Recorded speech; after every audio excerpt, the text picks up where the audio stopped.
सोनं तारण ठेवून कर्ज घेणार आहात? मग फसवणुकीपासून कसं वाचाल?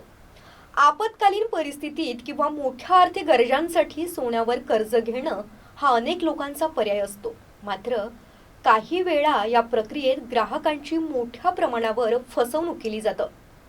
कमी कर्ज रक्कम मिळणं, अधिक व्याजदर आकारणं किंवा सोन्याच्या शुद्धतेबाबत फसवणूक होणं असे अनेक प्रकार ग्राहकांच्या अडचणीत भर घालू शकतात. त्यामुळं सोनं तारण ठेवण्याआधी काही महत्त्वाच्या गोष्टींची माहिती ठेवणं गरजेचं आहे. नमस्कार, मी प्रियंका आणि तुम्ही पाहताय शंखनाद प्रस्तुत वेगळी गोष्ट. सोनं तारण ठेवून कर्ज घेणार आहात, मग फसवणुकीपासून आपण कसं वाचायचं ते आज या व्हिडिओमधून बघूयात.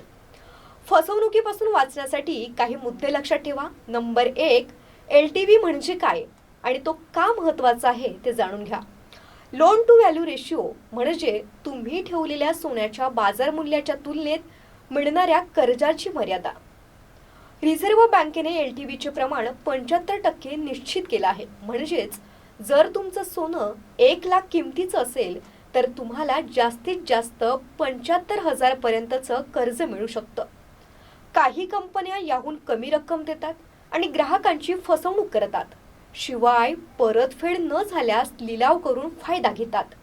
नंबर 2, सोन्याच्या शुद्धतेची खात्री करा.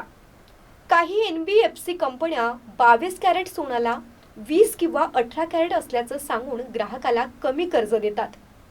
कॅरोमीटर चाचणी करून सोन्याची योग्य शुद्धता निश्चित करून घ्या. विश्वासार्ह सराफांकडून सोनं तपासून घ्या, जेणेकरून त्याच्या बाजार मूल्याचा योग्य अंदाज मिळेल. नंबर 3, व्याजदर आणि शुल्क यांची तुलना करा. बँका सोनं तारण ठेवून 8.75% ते 11% दराने कर्ज देतात, तर काही खाजगी NBFC कंपन्यांमध्ये हा दर 36% पर्यंत जाऊ शकतो.